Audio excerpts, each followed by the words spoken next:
لات حاضرہ، پیغمبر اسلام کا متنازع خاکہ بنانے والے سویڈش کارٹونسٹ لارس وکس حادثے میں ہلاک۔ سویڈن کے متنازع کارٹونسٹ لارس وکس پیغمبر اسلام کا متنازع خاکہ بنانے کے بعد دھمکیوں کی وجہ سے سخت سیکورٹی حصار میں رہا کرتے تھے۔ اتوار 3 اکتوبر کے روز ایک سڑک حادثے میں ہلاک ہو گئے۔ سویڈن کی میڈیا رپورٹس کے مطابق 75 سالہ متنازع کارٹونسٹ لارس وکس کی اتوار کے روز ایک سڑک حادثے میں موت ہو گئی۔ حکام نے اس بات کی وضاحت کی ہے کہ ان پر کسی طرح کا حملہ نہیں ہوا، بلکہ حقیقتاً وہ ایک سڑک حادثے میں ہی ہلاک ہوئے ہیں۔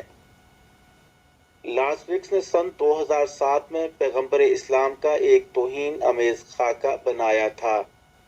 اس پر اسلامی دنیا کی جانب سے سخت رد عمل ظاہر کیا گیا، اور چونکہ انہیں اس کے لیے موت کی دھمکی بھی ملی تھی، اس لیے وہ پولیس کی سخت حفاظت میں زندگی بسر کرتے تھے۔ اطلاعات کے مطابق لارس وکس کی حفاظت پر مامور 2 پولیس اہلکار بھی ان کے ساتھ اس حادثے میں ہلاک ہو گئے۔ حادثے سے متعلق اب تک کیا معلوم ہو سکا؟ یہ حادثہ اتوار 3 اکتوبر کے روز دوپہر جنوبی سویڈن کے مارکریٹ شہر کے پاس E4 شاہراہ پر پیش آیا، جب وہ کار میں سفر کر رہے تھے۔ اطلاعات کے مطابق مبینہ طور پر پہلے ایک ٹرک سڑک کی تقسیم کرنے والی ریلنگ سے ٹکرانے کے بعد اس کار سے ٹکرا گیا، جس میں کارٹونسٹ وکس اور ان کے 2 محافظ پولیس اہلکار سفر کر رہے تھے۔ ایک مقامی اخبار نے کارٹونس کی ایک ساتھی کے حوالے سے ان کی موت کی تصدیق کی ہے۔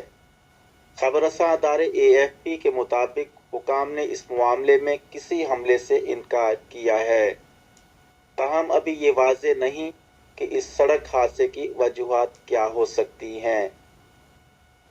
اطلاعات کے مطابق ٹرک ڈرائیور بھی زخمی ہے، جسے ہسپتال میں بھرتی کیا گیا ہے، اور حکام اس حادثے کی اسی طرح سے تفتیش کر رہے ہیں جیسے کسی بھی سڑک حادثے کی جاتی ہے۔ مقامی پولیس افسر کا کہنا تھا، یہ بہت افسوسناک بات ہے، جس شخص کی ہم حفاظت کرنا چاہتے تھے وہ اس سانحے میں اپنے 2 ساتھیوں سمیت ہلاک ہو گیا۔